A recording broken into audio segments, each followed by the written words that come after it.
hace mucho tiempo atrás, porque yo decía, la gente me dice, testifica. ¿Y cómo? ¿Qué se supone que yo diga cuando yo testifica? ¿Cómo? Yo estoy en el supermercado. Testifica, hermano. Y pues cuando termina de la espera, señora, Dios mío, soy. Y dice, no, como que, ¿verdad? No sería malo, ¿verdad? Pero no sea tan efectivo. Y dice, debe haber alguna forma que yo me estoy perdiendo de testificar, como uno da testimonio. Pues esa palabra, la manera más simple, más sencilla de poder definirla es la evidencia de algo o de alguien. La evidencia de algo o de alguien. Un testimonio apunta a algo. Es algo que tú dices, por ejemplo, tú vas a corte y en la corte, si a usted lo acusan, ¿usted tiene testigo de lo que está diciendo? Sí. Llaman a los testigos y se aseguran de que el testigo está diciendo la verdad y el testimonio de esa persona es válida, de que apunta a algo, de que en efecto la acusación o es cierta o es falsa. Y a usted pues lo enjuician o lo exoneran. Pero en la iglesia, la palabra testimonio carga un peso mayor por la naturaleza de con quién estamos trabajando y con quién estamos bregando. La palabra de testimonio en la iglesia va mucho más allá que simplemente hablar las cosas que Dios ha hecho. No que eso no es testimonio, pero que va mucho más allá de lo que Dios está haciendo. Es decir, en nuestro diario vivir, estamos en nuestro trabajo, donde quiera que estemos, tenemos la oportunidad de testificar. Pero obviamente no necesariamente mientras sacan copias en la oficina, usted se va a parar a testificar ahí y va a decirle, señor, que salgo de cáncer, me hizo esto y lo otro, porque entonces la gente va a decir, esta señora o este señor está medio loco. Puede ser que Dios haga avivamiento, porque Dios también es medio raro, a veces hace cosas inesperadas. Y se lo digo por experiencia. Pero yo le digo, tiene que haber una forma más efectiva. Yo quiero hablar un poquito del apóstol Pablo. El apóstol Pablo fue una persona bien ocupada en el ministerio. Pablo no se estaba quieto. Yo no sé si usted se ha preguntado esto, yo me he preguntado. Mira, Pablo, cuando veía un barco, él siempre decía, wow, ese barco, ¿para dónde va? Para tal lugar. Qué bueno montarnos ahí para ir a predicar. Y siempre veía una oportunidad para ir a predicar el evangelio. Y era como que siempre estaba viajando. Si usted viera su Biblia en la parte de atrás, muchas de ellas traen los viajes misioneros de Pablo. Ese hombre viajó un montón.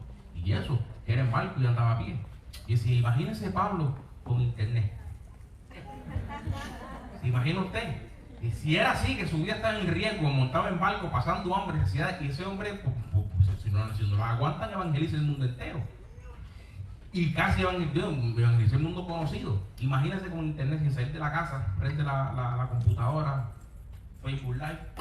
Bienvenido, este es el apóstol Pablo Live y comienza a predicar. Imagínense qué hubiese hecho Pablo con tanta tecnología. Ahora le pregunto yo, hemos hecho tecnología. Ay, muy temprano para empezar. Pues mira, el apóstol Pablo tenía iglesias que él fundó, iglesias con las que él colaboró, iglesias a las cuales él administraba, iglesias a las cuales él participaba activamente, iglesias a las cuales él escribía cartas. Y estas cartas nos dan mucha información, porque el apóstol Pablo tenía la costumbre de que cuando hablaba, elaboraba. Cuando el apóstol Pablo elaboraba, pues era un manantial de conocimiento y de riqueza. Recuérdense que Pablo era bien conocedor de la Escritura. Pablo era uno de los judíos más celosos que te puedes encontrar con él, al punto de que te mataba. Decía, el celo era tanto que te liquidaba ahí mismo. Y ese conocimiento Dios lo tornó y le dio la revelación. Imagínense ahora, tanto conocimiento por la revelación y el entendimiento. Y dicen, pues con razón. En la vida del apóstol Pablo, cuando tú la miras, en la vida del apóstol Pablo, lo que le pasó a su testimonio, dice, wow, la única forma de que esto no caiga en locura es que entonces en efecto es verdad lo que él decía. Su testimonio apunta a que lo que él estaba diciendo era verdad. ¿Okay? Pablo le escribe a las iglesias. Es interesante notar que a todas las iglesias que él le escribió, en la salutación siempre les decía cómo se veía la iglesia desde donde estaba. Romano, cuando está hablando a los romanos, dice que he escuchado de vuestra fe que se divulga por todo el mundo. Imagínense, Pablo escuchó de su fe que se divulga por todo el mundo. O sea, la iglesia en Roma daba un testimonio al punto de que la fe que había ahí se estaba comentando por todas las áreas circundantes.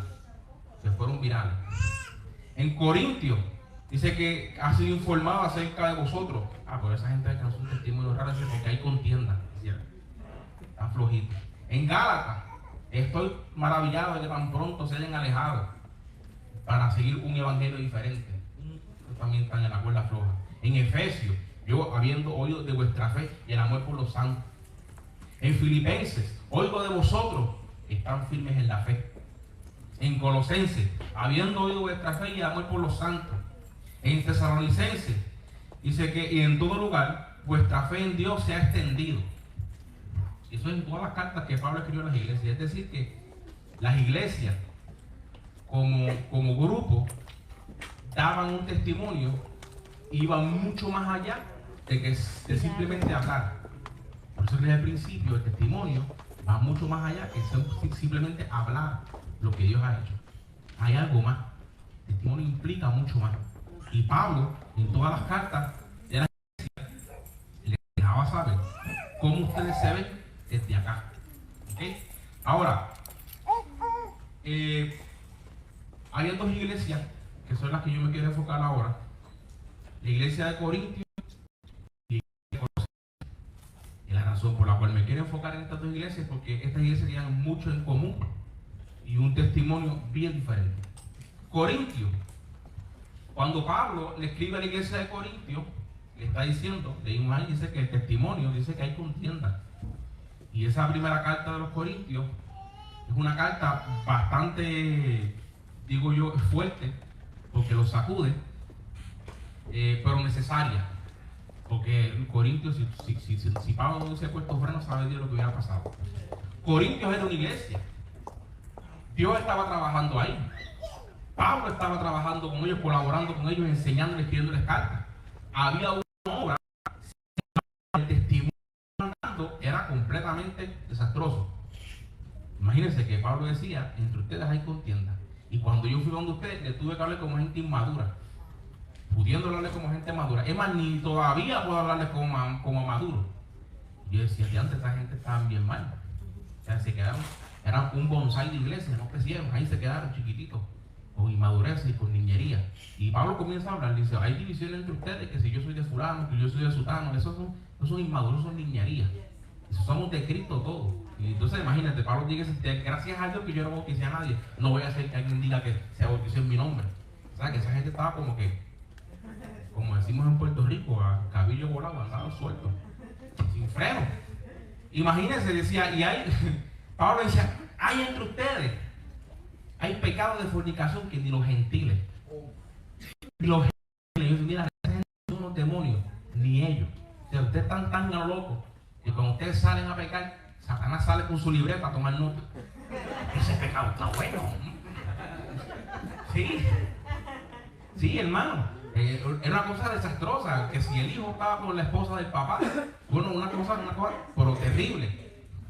Pero cuando miramos a Corintios, decimos, esa gente, ¿cómo rayos esa gente llegó tan bajo? ¿Cómo esa gente, aún siendo iglesia? Porque no pierdan de perspectiva lo siguiente, Dios estaba ahí, Dios estaba trabajando ahí, Pablo estaba invirtiendo ahí, Dios estaba ahí y eso estaba pasando. Corintios es una ciudad grande, de comercio. Y venía mucha gente a hacer negocios. Y pasaban montones de gente de diferentes culturas, diferentes religiones, diferentes creencias. Y los corintios comenzaron a dejarse influenciar por ellos. Permitieron ciertas cosas, se las dejaban pasar. Y agarraron las costumbres. Y oye, eso está chévere eso. Y seguían como que añadiendo y añadiendo al punto. Entonces que se corrompió el testimonio. Y la consecuencia fue que terminaron haciendo actos. Y de la gente que vino a enseñarles esa poca vergüenza lo hacían. Y ustedes se pasaron de las rayas, se mandaron, ustedes se fueron a lo loco. El ministerio que alcanzaron era uno que Pablo tuvo que intervenir y regañarlo fuerte. Los regañó fuerte. Y les digo, ustedes son unos inmaduros. Quisiera poder hablarle con ellos, pero no puedo. Porque son como unos chiquitos, hay que darle lechita, no puedo darle carne porque se ahogan. ¿Okay? Ahora, Colosenses. La iglesia de Colosenses también era una ciudad de gran comercio. De hecho, estaba decayendo un poco el comercio en esa área, pero fue una ciudad bien importante en comercio y bien influenciada, igual que Corintios, por otras religiones, por otras costumbres, por otras creencias. De hecho, ahí en esa área, el judaísmo era fuerte, porque Pablo en esa carta está discutiendo con ellos la circuncisión. Era de las pocas cosas que los colosenses dejaron infiltrar en ellos. Sin embargo, mire el testimonio que dice Pablo de los colosenses. Decía que habiendo de vuestra fe y el amor a los santos, y por ahí continúa. Y es interesante notar, una de las cartas más profundas que Pablo escribió en sentido de información espiritual es la carta a los Efesios. Es una carta dirigida a una iglesia madura. Esa iglesia era sólida. La iglesia de Efesios era una iglesia que estaba madura. Estaba Juan, estaba María, la madre de Jesús. Eran gente que de primera mano conocieron al Señor y su fe estaba sólida. Y la carta de Efesios y Colosenses son bien parecidas.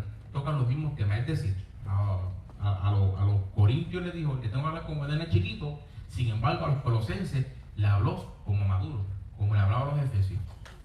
Entonces yo me preguntaba, ¿cómo es posible entonces que dos iglesias, básicamente con las mismas influencias externas, en ciudades grandes comerciales, uno se dejó corromper, el otro no, tienen el mismo espíritu, tienen a Pablo encima fastidiando, le escribe cartas, le ora, el Espíritu Santo está en funcionamiento, sin embargo el testimonio es distinto? ¿Cómo será eso posible? Cuando tú miras cómo funciona el ser humano y te das cuenta de que en el mismo lugar, a la misma vez, Dios puede ser real para una persona y completamente ausente en otra, al mismo tiempo y a la misma vez. Eso es una gran contradicción. Eso es como decir, es de día y de noche al mismo tiempo. Y no se queda como que, ¿what? Pues miren, uno va a las iglesias a veces y gente que se sumerge en la adoración y están ahí quebrantados, Dios trabajando, rompiendo cadenas, haciendo cosas, dando visiones, sueños. Y mira al vecino de al lado y está metido en Instagram como si nada estuviera pasando. No digo que eso es esta iglesia, ¿verdad?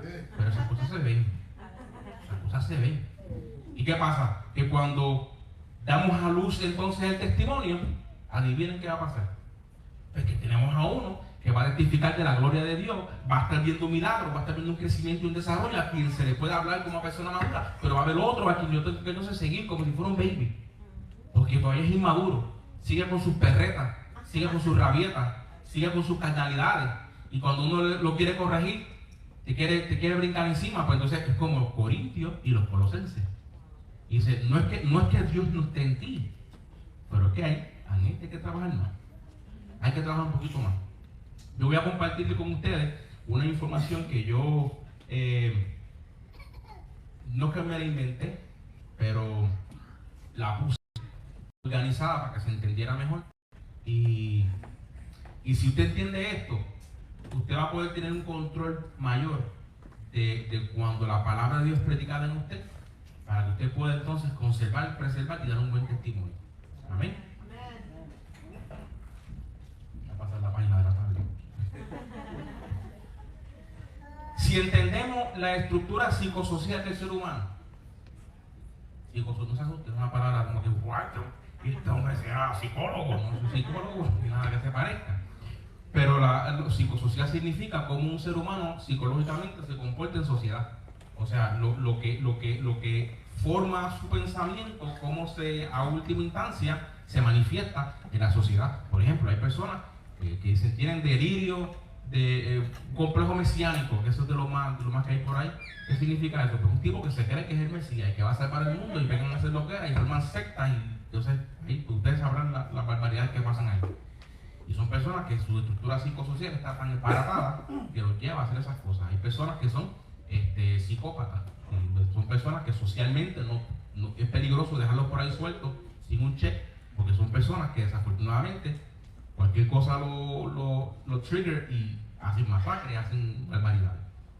Ahora, eso es la estructura psicológica del ser humano. Todavía no estamos hablando de las influencias demoníacas, así que esto se pone peor. Ahora yo los cinturones que vamos a arrancar. Todo ser humano tiene lo que se conoce como un worldview, una forma de cómo él ve el mundo. Todo ser humano, todo el mundo. Y esa forma de tú ver el mundo Puede ser correcta, puede ser falsa, puede haberla identificado, puedes no haberla identificado, tú puedes tener las áreas cubiertas o tú puedes tener un desastre ahí, pero todo el mundo lo tiene. Cuando yo digo una palabra, automáticamente, de la manera en cómo usted ve el mundo, es como usted lo va a interpretar. Y eso lo podemos ver cuando tenemos muchas culturas juntas. Hay palabras que son permitidas en unos países, pero en otros son prohibidas, porque son ofensivas, son malas palabras. Eso me sucedió a mí cuando yo recién llegué, que me hablaban mis compañeros mexicanos, salvadoreños, me hablaban y yo decía, no entiendo. Y me decían un montón de palabras, y un muchacho al lado me dice, qué curioso que ustedes todos hablan español y no se entienden. Y yo, pues, ¿qué te puedo decir? Es que son palabras diferentes y si no me las enseñan, pues yo no las sé. Entonces, cuando yo hablaba normal, pero diga eso es una mala palabra, usted es cristiano, no puede ser esa palabra. ¿Qué yo dije? Ay, perdonen. Y esas cosas pasan, ¿me entiendes? Pero ¿qué sucede? Porque su cultura lo formó de esta manera, y ellos definieron ciertos conceptos y ciertas ideas, y cuando chocan contra otro worldview, se manifiesta. Eso es ofensivo, no me digas esas cosas. Entonces yo aprendí, una de las cosas que yo aprendí tempranito: Eduardo, no te ofendas por lo que te digan, aunque suene feo. Lo más probable es una palabra bonita. Lo más probable. Así que en esa área de worldview nosotros acomodamos todo lo que es nuestra identidad, que nosotros creemos que somos. Que si nuestro origen, venimos del mono, un marciano clonó con un mono y salimos los humanos, todas esas cosas están ahí metidas. ¿De dónde yo vengo? ¿Para dónde voy? ¿Para qué estoy aquí? Son preguntas profundas. No mucha gente se ha tomado la tarea de llenar esos bolsillos, y por eso cuando tú hablas con ellos te das cuenta de que están como que espaciados. Dicen, tú estás en un viaje terrible, y ahí uno dice, hay que orar porque solamente Dios puede despertar a esa gente que están secos, y hay que interceder. ¿Okay? Pero ese worldview es lo que va a darle forma al pensamiento del ser humano. Conforme a lo que yo creo y yo entiendo, es que voy pensando. Y pensar pues, es todo. Pensamiento, por ejemplo, si yo digo playa, si yo digo la palabra playa, es bien probable que las mentes de ustedes vayan a diferentes puntos distintos de diferentes playas. La mía se va para Puerto Rico, porque ahí fue donde yo aprendí que hay playas bonitas, ¿verdad? Pero ¿quién más pensó otra playa que no sea Puerto Rico? Pues levantar la mano, ¿verdad? ¿A dónde te fuiste? A Bahamas. Oh, son bonitas, güey, es gourmet. Son playas bonitas. ¿Alguien más? ¿Alguien más se fue a otro lugar que no sea Bahamas y Puerto Rico? A la playa. ¿Todos se fueron para Puerto Rico? Pensacola, mira para allá, ¿te fijas? ¿A dónde fue usted? A Ecuador, ¿te fijas? ¿Por qué? En su pensamiento, lo que aprendió originalmente, las playas lindas las tiene tal lugar, porque eso fue lo que yo experimenté, ¿verdad? Ahora yo tengo que ir a Pensacola, tengo que ir a Ecuador, tengo que ir a Bahamas, ¿entiendes? Porque ustedes ya pusieron ese mismo, envenenaron el pensamiento, y digo, ¿será verdad? Por aquello de informe científico, pues voy a tener que ir a corroborarlo, ¿okay? Sobre el pensamiento es lo que forma nuestra forma de. El pensamiento da luz a la convicción, pero también un pensamiento es un debate en tu mente de cuando yo te doy una información, si tú lo vas a filtrarlo o colarlo por el golpe. Por ejemplo, si yo te digo, yo soy un ángel de Dios, ya uno se está riendo. ¿Por qué? Porque su pensamiento automáticamente agarró la idea, la filtró con toda la información con el worldview y dijo, eso no es cierto, es un embuste, eso es mentira. ¡Embustero! Pero si yo doy una declaración que es cierta y que es verdadera y que hace sentido con su mente, pues yo puedo convencer a usted de lo que sea. Por eso es que es importante, hermano, estar firme en la palabra. La palabra de Dios dice que como piensa el hombre en su corazón, tal es él. Eso es el proverbio. Quiere decir que mis convicciones definen quién realmente soy yo. Y mis convicciones últimamente van a formar mi conducta. Quien yo me creo que yo sea, o lo que yo he entendido como cierto, como falso, como verdadero, como mentira, al final del día, da luz mi conducta. Y yo le digo a usted, yo soy un ángel, y por tanto, exijo que ustedes hagan tal cual cosa, que ustedes van a filtrar todo eso, y este tipo está loco. Que su conducta, si él realmente piensa que es un ángel, hay muchas lagunas que hay que llenar. So, usted puede identificar el corazón de un ser humano basado en su conducta. Cuando Corintios y Colosenses estaban desarrollando su conducta. No necesariamente significa que ellos no tenían un conocimiento, sino que permitieron ciertas cosas. En unos casos permitieron unas cosas, porque Pablo mismo dice en Corintios que todos estaban pecando así. Dijeron, ustedes permitieron que eso pasara y ahí lo dejaron como si eso fuera normal. Eso había que abordarlo. Eso tenían, dice Pablo, ese tipo tenían que sacarlo desde el medio para que se abochorne. Porque esas cosas no se hacen, pero lo permitieron. Entonces ahora uno dice, mi conducta entonces determina lo que está en mi corazón. ¿Ok? Así que Pablo es quien nos invita a no conformarnos a este siglo. Y si usted ya más o menos entiende el worldview nadie lo define por sí mismo, nos lo definen desde que nacemos. Mamá dice, no toques eso, cómete esto que es bueno, no te comas eso que es malo. Vamos formando un worldview. Uno llega a la escuela y te dan que si ciencia, que si biología, que si filosofía. No, Dios no existe. O sí, Dios existe. Y el pobre muchacho llega a la universidad confundido, no sé la hora qué. Entonces hay tanto locos y suicidas en el mundo. Si los están volviendo locos, los bombardean por todos lados. Donde quiera que van, le meten una información distinta que sacude su worldview y sus pobres pensamientos se abruman. Y ahí aprovecha Satanás y se le mete y le susurra. Tú no vales nada.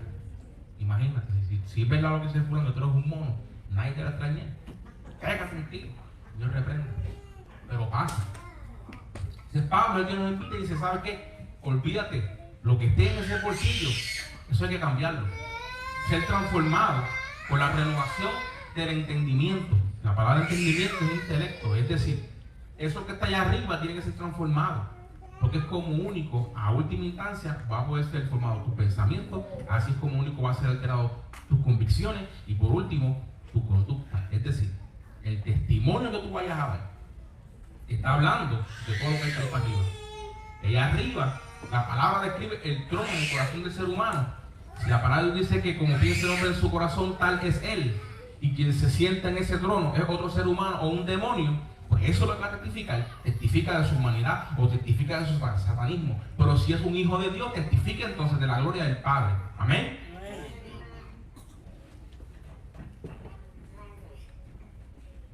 Cuando uno es converso y la palabra de Dios entra en cada ser humano, entra a transformar. Y por lo regular, contradice lo que ya tenemos. Por ejemplo, cuando un ser humano va a un doctor, el doctor le dice, lo que tiene un catarrito, está grave, y se da confiado. Pero si el muchacho va al doctor, dice el muchacho, lo que tiene es cáncer, tú te mueres en 2 semanas. Sale de ahí, despavorido, asustado. Ay, por favor, me voy a morir. Me estoy muriendo. El doctor dijo que me queda 2 semanas. Y pegan a hacer sus de despedirse de todo el mundo. Entonces, estás testificando algo ahí. ¿El testimonio tuyo cuál es? Yo no creo que Dios pueda sanar. Realmente yo no creo que Dios es real. La verdad es que lo que estoy manifestando con mis acciones es que yo realmente no creo en Dios. Y mucha gente se frustra. Dice, pues si ya yo no creo en Dios, pero ya perdí todas las esperanzas, se rinden y se enrollan en una esquina a llorar. Y dice, a colmo, cáncer y depresión. ¿Qué clase de panorama? Pero el que ha sido transformado por el Espíritu Santo de Dios, y Dios le ha transformado su mente y entiende que por sus llagas hemos sido sanados, le dice al doctor, mentiroso doctor, yo no creo eso. En el nombre de Jesús, yo soy sano. En el nombre de Jesús, hermano, lo lleva más allá. Le dice, ¿sabes una cosa? Te veo en 3 semanas y vengo aquí sano. Porque si el Señor dice que me muera hoy, no importa lo que usted haga, yo me muero hoy. Pero si el Señor ha declarado que yo voy a permanecer aquí vivo años y daré testimonio de su gloria y voy a dar testimonio de su existencia y de su poder, aquí estaré en 3 semanas, y no solamente para mostrarlo delante de ti, sino para testificar de la gloria del Padre y de Pablo evangelizando. Nosotros damos testimonio con todo lo que hacemos. Con todo lo que hacemos. Y tenemos la oportunidad de determinar cuál es la raíz que está dominando nuestro corazón. Y usted dirá, no, hermano, somos de la iglesia, nosotros oramos. ¿Usted quiere ver cómo se manifiesta las raíces de amargura en su corazón? Eso se ve en el tráfico, ¿verdad? Se le meten de frente, dice, Señor, bendícelo donde quiera que vaya. Y yo, Señor, por favor, me cago. Espera, muchachos, pi, se da una. No digo que eso pase en esta iglesia, pero eso pasa. Y en esos momentos, muchas personas dicen, yo soy humano, fíjate de eso. Eso es parte de. Pero ¿sabes una cosa? Si hacemos un ejercicio, que es lo que yo estaba haciendo, viera que yo me tenía que fajar porque el carácter mío era desastroso. Yo era como un corintio. Dios estaba en mí. Había alguien trabajando en mí. Pero el testimonio que estaba dando a última instancia era horrible. Horrible. Fatal. Y yo comencé a hacer lo siguiente. Yo comencé a restar los frutos.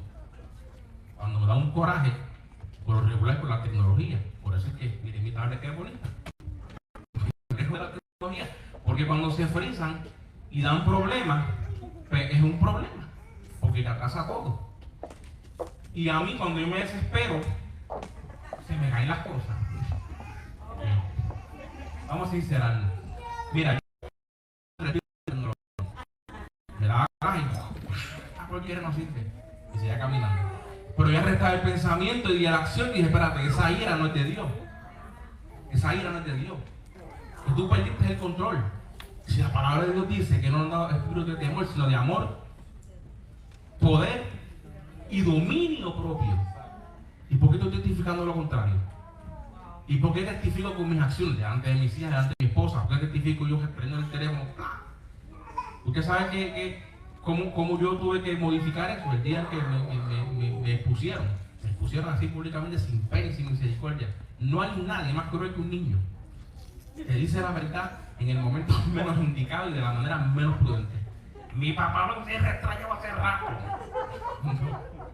Mira, no diga eso, señor, por esa mentira. ¡Tú! Entonces uno se dice, wow, ese es el testimonio que le estoy dando a mis hijas. Realmente ese es el testimonio que estoy dando. Entonces yo arresto las acciones, yo arresto los pensamientos y digo, ¿sabes una cosa? Propio. Eso es una imprudencia, eso es una inmadurez, es una niñería. Parece un corintio comportando de esa manera. Parece mentira. Y entonces lo hacía. Porque yo estoy bien.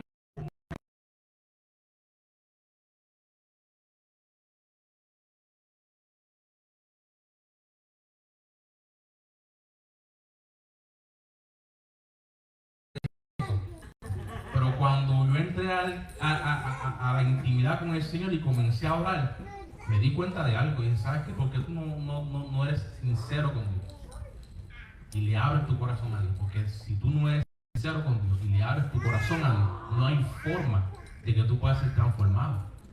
Dios puede hacer la obra en ti, pero hasta que tú no estés equivocado. Los corintios eran personas con el Espíritu de Dios y permitían estos pecados, porque para ellos eso era normal, porque entendieron que eso no era malo. Pero hasta que tú no tengas la determinación en tu corazón de arrestar los frutos y verás el testimonio que estás dando con lo que yo estoy haciendo en el mismo supermercado. Hay personas que van por ahí mientras van comprando, van mordiendo manzanas. Y digo, wow, es verdad. Algo tan sencillo, tan sencillo. Yo dije, yo empecé con esto. Cuando llevo el carrito de compra, lo llevo donde va. Y en mi corazón yo se llevó un testimonio de buen ciudadano. Porque yo sé que me imagino yo que eso les molesta a los empleados. Tener que buscar el carrito por allá bien lejos. Y yo digo, mi carrito, el carrito mío lo voy a encontrar donde va. Y si puedo, lo llevo adentro. Y ahí uno lo lleva. Y uno testifica. Y a lo mejor tú piensas que nadie te está mirando. Yo tengo 5 niñas que están pendientes a todo lo que yo hago y a todo lo que yo digo. Y los niños no aprenden lo que tú les enseñas, aprenden lo que tú les modelas. Y cuando yo entonces me reunía con mis primos, yo me reunía con ellos y pues, cuando éramos nenes, desde de años y hablamos de bobería, pero ya la cosa era distinta. Yo me reunía cuando me sentaba con Juanito y hablaba del disco que él quería hacer, hablando visión, y él hablaba el futuro, él decía esto. Y cuando me sentaba con Rubén y él hablaba y decía, ¿tú se volvieron locos? O Dios lo transformó realmente, hasta que Dios comenzó a trabajar en mí y comenzó a trabajar conmigo que yo empecé a entender lo siguiente, que cuando Dios te da una visión es tu responsabilidad llevarla a cabo. Nadie lo va a hacer por ti. Si Dios puso algo en tu corazón, eres tú, no es el vecino. Si lo viste tú es porque eres tú el que tienes que hacerlo, no el de al lado. No te sientas a esperar a que alguien comience para tú seguirle detrás, porque si Dios te lo dio a ti primero, es porque te llamó a ti primero. Y aunque tú no te sientas preparado, aunque no te sientas capacitado, la palabra de Dios dice que comenzó a buena la palabra de Dios dice que Él pone el querer como el hacer por su buena voluntad. Y si Dios puso en ti una visión, y si Dios puso en ti un deseo, es porque Él está contigo, Él va contigo, está desarrollando un carácter en ti, para que tú des testimonio en cada área de tu vida, para que donde quiera que tú pises, para donde quiera que tú vayas, la presencia de Dios pueda ser presente y el mundo pueda ser alcanzado y el mundo pueda ser impactado. Entonces dije yo, me volví loco también, porque entonces cuando yo era enfermo, le brincaba arriba. Puedo orar por ti, para que Dios te sane ahora mismo. Y oraban. Y me dijo una persona una vez: estás loco. Y yo decía: yo estoy loco, más loco está Dios que me hace caso. Porque mientras Dios siga sanándolo, yo voy a seguir orando. Porque si yo lo puse en mi corazón, es porque lo más seguro ese hombre lleva tiempo orando en su habitación encerrado. Y dice: Dios mío, por favor, sáname, envía a alguien, haz algo. Y ese alguien quizás seas tú. Ese alguien que alguien está orando ese tiempo, quizás seas tú. Señor, dame una señal. Y tú dices: fulano, yo siento decirle esto en mi corazón, pero lo sigo peleando. Quizás Dios te dé la señal, te puso a ti como señal. Tiene que uno cederse al mover del Espíritu Santo y dejar que lo internalice en tu vida. Pero eso no va a suceder hasta que en tu worldview tú puedas comprender y entender que la realidad de Dios ha impactado tu vida y que tú estás llamado a expresar, a manifestar y a desatar el reino de Dios en toda área de tu vida.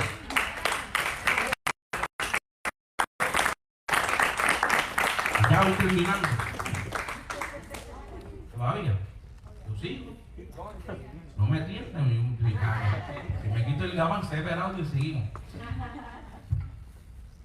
Cuando la palabra de Dios entra en nuestra vida, comienza a confrontarnos por las cosas que nosotros hemos creído ciertas y verdaderas. Hay cosas en nuestra vida que nosotros las hemos dado por sentadas por mucho tiempo, pero Dios comienza a trabajar y a formarte.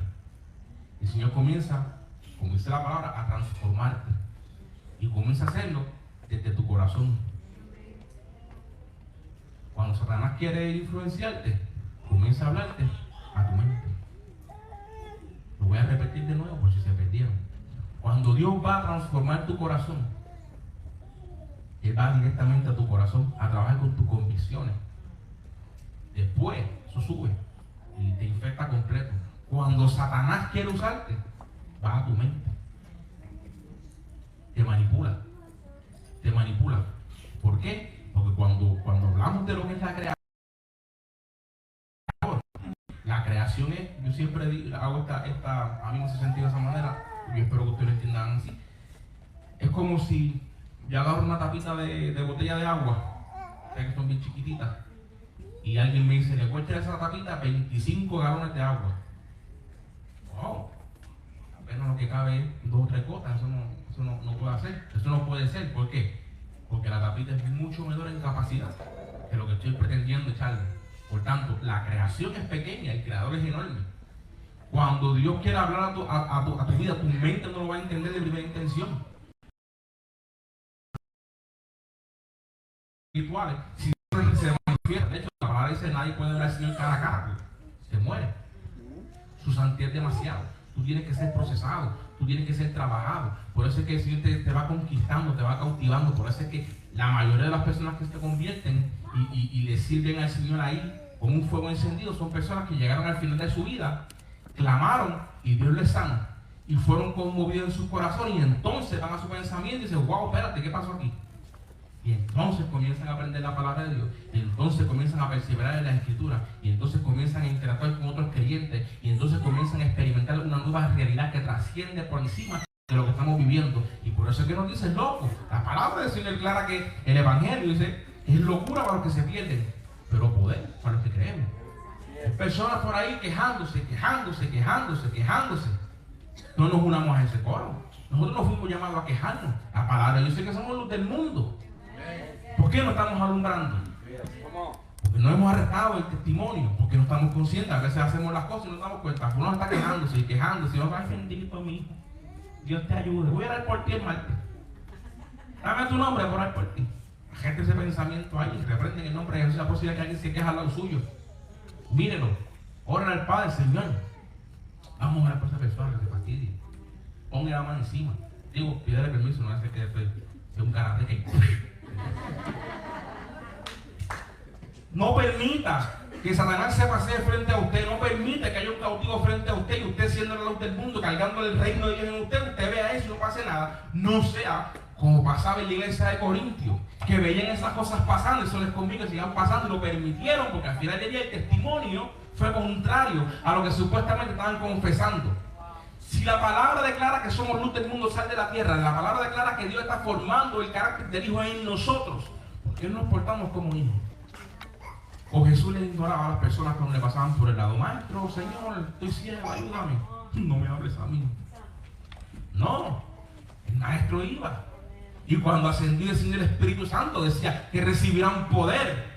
Y los discípulos, entonces apóstoles, pasaban por los enfermos y cuando pasaban por la audiencia, a ver si es verdad. Y hermanos, cosas pasaban como testimonio de que lo que el Señor haya dicho era cierto y era verdadero, tenía un efecto y un poder que transformaba al punto que hoy estamos aquí reunidos gracias a esos eventos. Imagínese usted, se fueron los apóstoles, se fueron, Pablo lo mataron, Juan se murió, Pedro muerto, los discípulos, padres apostólicos, igualitos, muertos. ¿Qué suba? Nos toca a nosotros. Nos toca a nosotros. Somos nosotros ahora los que estamos llamados a que con lo que dejaron, cargarlo, llevarlo, expresarlo y manifestarlo. Somos nosotros ahora los que estamos llamados a que cuando caminemos en nuestro día a día, en nuestro trabajo, en nuestras escuelas, en nuestra propia casa, con nuestros vecinos, estamos llamados a manifestar la presencia de Dios. Mira, a veces no hay ni que hablar y Dios se mueve solito. Pero hay veces que hay que ser un poquito más sensitivo y ser un poquito más agresivo. Y hablar la palabra. Declarar la palabra hacia una persona. Fulano, me estoy enfermo, me duele el pie. En el nombre de Jesús, ahora mismo se va a sanar. Y agarre y comience a orar. Y comience a orar. Para testimonio. Amén. Si Dios está rompiendo lo que el mundo hizo en ti, si Dios está rompiendo en ti lo que Satanás quiso formar, y está rompiéndolo y quebrantándolo para formar un carácter nuevo, un testimonio que agrada al Padre, es el testimonio que busca preservar el carácter que Dios está formando en ti. Busca siempre mirar, tira siempre para eso. Me tengo que parecer a Cristo. Aquí me parezco hoy.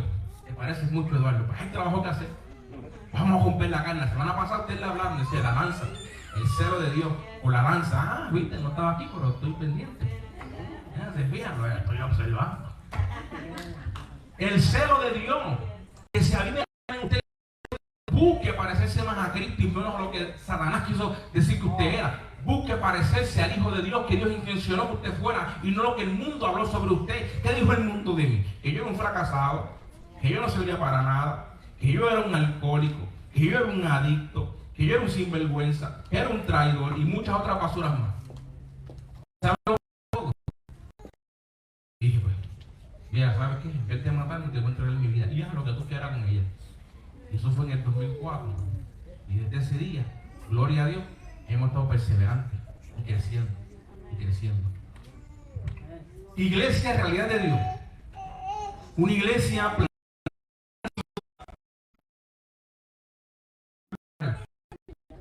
Houston, Texas es una gran ciudad con mucho comercio.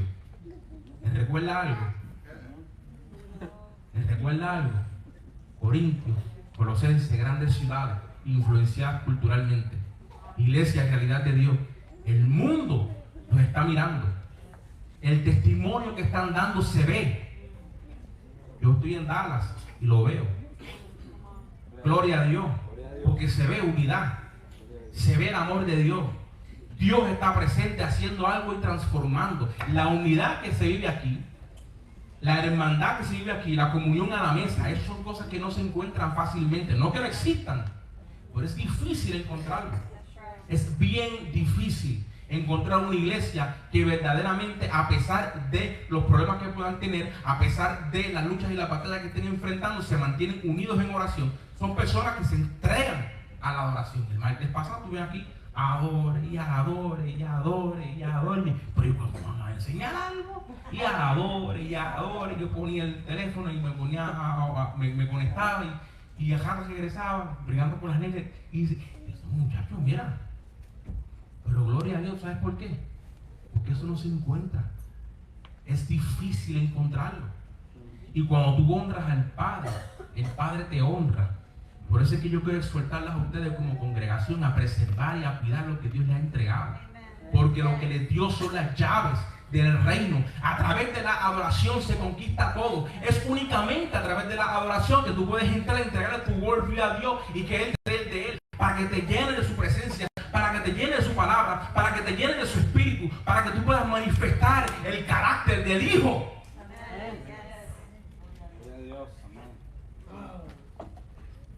Cualquier persona que entre por esa puerta sabe que no está entrando a cualquier iglesia. Y entrarán personas que van a ser confrontados y se van a ir. Y van a haber personas que van a entrar, van a ser confrontados y aquí Dios los va a quebrantar. Y van a haber personas enfermas que van a entrar buscando una sanidad, pero como no están dispuestos a intercambiar, a ser transformados, a tratar de renovación del entendimiento, están ya convencidos de que su enfermedad es incurable, que no hay quien lo sane, así mismo se van a ir. Pero hay personas que van a estar dispuestas a ser transformados por el Espíritu de Dios y van a sanar. La única diferencia es que cuando las personas se levanten de ahí y comiencen a interactuar con sus hermanos, el amor que van a encontrar aquí no se encuentra en casi ningún lado. Yo estoy trabajando en Arlington. Estoy con un amigo en la fe. Estamos levantando una iglesia allí y estamos en los primeros pasos. Yo comencé dando unas clases en casa de mi mamá por mi abuela y siguieron llegando gente y más gente y más gente. Y bueno, espera tu segundo, espérate. La idea no era hacer una iglesia en la casa. Entonces nos unimos ahora a este ministerio y estamos levantándolo. Y una de las cosas que yo quiero llevarme para allá es lo que hay aquí: el amor, la unidad, la hermandad, el que sabemos que a pesar de que somos seres humanos y que enfrentamos nuestros problemas, estamos todos dispuestos a tirarnos aquí a adorar hasta que Dios haga algo. Eso es algo bonito. Dios está formando algo en ustedes, pero queda de ustedes preservarlo, queda de ustedes conservarlo y atesorarlo, queda de ustedes trabajarlo, queda de ustedes dar el testimonio de lo que Dios está haciendo. No solamente para que la internet diga. Los hijos están viendo, aquí hay muchos niños. Los niños van creciendo. Y desafortunadamente la generación que viene subiendo, digo yo, está cada vez como que más descarriada. Porque se perdió el conocimiento. Se perdió. Y Satanás lo tiene cautivo con doctrinas engañadoras y enseñanzas de demonios. Están atados. Que si astrología, que si brujería, humanismo secular, que si ciencia. Y aunque no haga sentido, pero en eso creen. Pero cuando choquen con lo que está haciendo en la vida de alguien, cuando choquen con el amor y experimenten realmente lo que es el amor de un cuerpo de carne y hueso, seguro algo, que porque Dios es real, algo tiene que pasar. Y ya para terminar, ahora sí, oficialmente. Cuando uno entra en relación con Dios, es imposible de que Dios te toque hoy y ahí te deje, que te disecas y te mueras. Eso no pasa. Eso no pasa. La palabra dice que el que comenzó la buena obra la terminará hasta el día del Señor Jesucristo. El Señor Jesucristo no está. Hay trabajo todavía. Significa que el que comenzó la buena obra, ese es Dios mismo, está trabajando contigo constantemente. Aquí en esta casa se habla mucho de visión. Aquí en esta casa se habla mucho de destino, de propósito, y eso va calando en su corazón, entrando en su mente, y usted está internalizando y racionalizando. ¿Cómo yo voy a montar un negocio si yo estoy pegado, no tengo chavo? Fíjese usted eso, y lo digo con todo el corazón. Usted en su mente comience a vivir como si eso fuese una realidad, llamando a las cosas que no son como si fuese. Y le voy a decir por qué. Hace mucho tiempo atrás, más de 10 años atrás, mi primo me hablaba de la iglesia que quería montar. El Dios le había puesto en su corazón, y era de Dios. Y solamente era él solito. Y después cuando se casó, era él y Elizabeth. Solitos los dos, solitos. Elizabeth con el piano y él predicando. Yo miraba eso y dije, wow, qué tronco de fe. Y me hablaba, no, llama las cosas que no son como si fuesen, y me hablaba. Y me hablaba de este tiempo, de cuando la iglesia estuviera montada. Y decía, wow, eso suena bien loco. Sin embargo, mira, él vivió lo que preservó lo que Dios le dio, caminó en fe, fue caminando en la voluntad del Padre hasta que Dios lo honró. Y ahora sus ojos pueden ver lo que Dios le prometió. Si Dios habló a tu corazón, yo te aseguro que Dios va a cumplir esa palabra que dijo. Si Dios puso algo en tu corazón, te aseguro algo. Quizás no sea inmediatamente, quizás no sea instantáneamente, porque hay que trabajar en nosotros hasta que el carácter del Hijo no esté formado en nosotros. Tenemos trabajo que hacer. Tenemos trabajo que hacer. Si Dios me dio una visión a mí y puso algo en mi corazón, mira, yo quiero montar un negocio en donde el jefe, que sería yo, en vez de enfocarse en hacerse millonario, yo quiero enfocarme en que mis empleados estén contentos, bien pagos, y yo, para que se puedan ocupar de su familia. Mira, yo digo, que esa visión como que bien sanada, ¿verdad? ¡Hazte rico, muchacho! No. ¿Tú sabes por qué? Porque yo soy lo malo que trabajar 2, 3, hasta 4 trabajos y llegue fin de mes y no tengo ni para salir para el cine. Eso es triste. Y yo digo, pues no, ¿sabes qué? Hasta aquí se acaba eso. Se acabó, porque si Dios puso una visión en mí, Él pondrá la provisión. Y aunque yo no me haga millonario, mi satisfacción es la siguiente: que nos estamos encargando de que el carácter del Hijo se manifieste y se exprese. Y aunque las personas están locos, gloria a Dios por eso, porque ese es el testimonio y la evidencia. Si tú dices que yo estoy loco, dice la palabra que es locura para que se pierda. Si yo estoy loco, tú estás perdido. Ven que vamos a orar. Vamos a orar. Amén. Yo quisiera, antes de irme, orar por ustedes. Si Dios ha puesto algo en tu corazón, alguna visión, y usted dice, una visión loca, y voy a poner el ejemplo. Dios puso una visión loca en mi mente. Yo quiero hacer un orfanato. Tengo 5 pesos para empezar. 5 pesitos. Y yo digo, eso solamente Dios lo puede hacer. ¿Cómo lo va a hacer? Yo no sé. ¿Cuándo lo va a hacer? No tengo idea. Pero lo que yo sé es que lo va a hacer. Y yo me estoy preparando para eso. Poco a poco, orando, creyendo. Porque estoy conmovido en mi corazón, porque Dios me está hablando, me transforma de los niños necesitan ayuda. Los están maltratando, los están matando. Esos pobres niños los están matando. Y yo en casa a veces me pongo a orar y mi esposa, ¿qué te pasa? ¿Le están llorando? Y yo le cuento, y los dos ahí como dos buenos están llorando por niños que ni conocemos. Pero yo digo, esa es la visión de Dios. Dios está poniendo en nuestro corazón los niños que ni siquiera conocemos. Por ahí van a estar. Así que si Dios puso en su corazón una visión así loca, que usted diga, yo no sé cómo rayos Dios lo va a hacer, yo quiero ver por usted.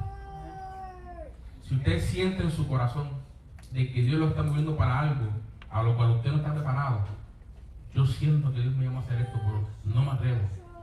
Mire, ¿tú sabes una cosa? Me voy a sincerar. Es un secreto. Cuando yo llegué aquí a Houston, yo estaba así temblando, asustado. Asustado.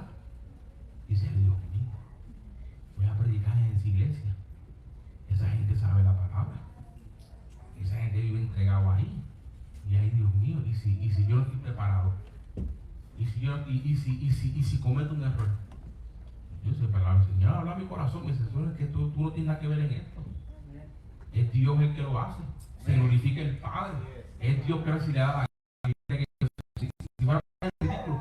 ya toda la vida haciendo el ridículo y nunca te ha molestado. Y ahora una vez más, no es nadie, gloria a Dios, vamos allá. Amén.